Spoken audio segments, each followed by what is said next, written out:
Mong marinig ang salitang kaya mo yan.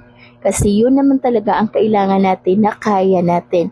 Pag-usapan natin yung topic na yan. Ako pala si Mars. Bago po natin talakayin yan, kung pwede niyo po akong i-follow, follow niyo na rin po ako. Maraming salamat.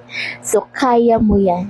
Ang salitang kaya mo yan, kapag lagi natin sinabi sa sarili natin, magagawa talaga natin.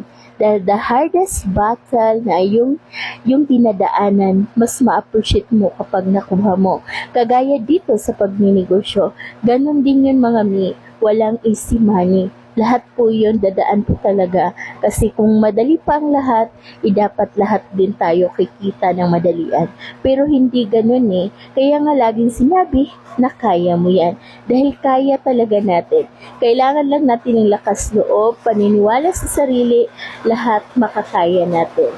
Kaya, maraming salamat.